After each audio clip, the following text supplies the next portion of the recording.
Today, companies are faced with the need to globalize in many markets, but the problem is it can be a real minefield, and there are numerous examples of even big companies getting it badly wrong. For example, in terms of strategy, Kellogg's, very, very successful company, going into India, into the breakfast cereals market, really discovering that people eat hot vegetables in India, not cold breakfast cereal. Also, they were seen as being too expensive, and they've had real difficulties establishing themselves in that market. Notoriously, names.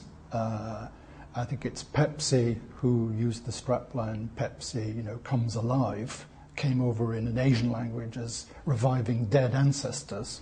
And many, even the big car companies, you think they'd get it right, but Toyota has the MR2, which in French is MR2, or Fiat has a Rustica, or General Motors a Nova, which means it doesn't go. So even the big guys get it wrong. So as a typical academic, you've done a very good job at outlining the problems, but do you have any answers? What I would say is companies need to have a framework. They need to impose structure on how they do this. And I've actually put forward a framework for looking at how to do this systematically. And essentially it's 3 stages. The key thing is to start with the customer. Too many companies go global for the wrong reasons, because it makes head office feel good. The right reason is your customers are the same in each country. Are they similar enough? Do you know who they are, how they use the product, their attitudes to your brand, and so on? If, and it's a big if they're similar enough, then you can group them together. And in that case, you need to decide, step 2, which aspects of your marketing do you standardize? You could have the same product, but different advertising campaigns. You could actually use the same ad campaign, but vary the product formulation a bit. One example I like is Unilever product of fabric conditioner, where they use the teddy bear. Not in Britain, interestingly. The brand here is Comfort. But in Spain, it's Mimosin. In France, it's Cajoline. In German, it's Kuschelweich. But they all use the teddy bear, a universal symbol of softness, mothers, babies. But actually, the product inside differs quite a bit. Phosphates, chemicals, the detergent that's used, and the names are different. But arguably, it's the same brand. So you're doing that through the visual aspect of the packaging.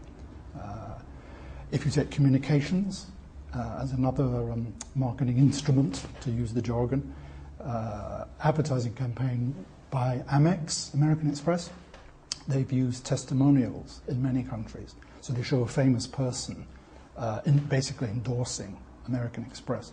In this country, they used the Terence Conran, for example, and a famous German cabinet maker in Germany. Even though I don't really read German, I get the message by seeing it. And what's the 3rd stage? 3rd stage then is, suppose you've sorted out which aspects of your marketing should be the same and which you do need to adapt locally. It's how are you going to manage the process inside the company? Do you control everything from the center? Do you allow local teams a lot of freedom? Or do you have some sort of combination, a matrix? Notoriously difficult to manage, but probably no alternative. Generally, top-down head office knows best doesn't work. So you do need to involve local teams. How do you make decisions about what to vary and what to keep the same, and in which countries? I think proper research, really understanding the market. We worked recently on a study of rental behavior. Why do people rent rather than buying, where they can own the thing? And we looked at the 4 major countries in Europe, found big differences. The British like to own their homes, the Germans much less so.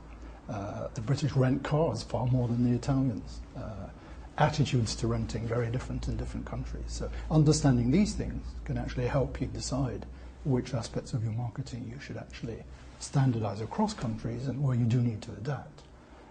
But then you need to work with the local teams to actually implement that. So sum it up for me. Are there 1 or 2 golden rules here?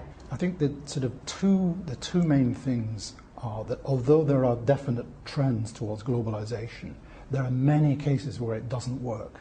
Customers in different countries want their local products, and if you standardize too much, then actually you'll lose out. You could lose share and be less effective. And the second thing is that you, as I said, you need a really clear framework for analyzing it based on solid customer evidence and you need to manage the process internally with the local teams, not doing everything from head office. Chris, thank you.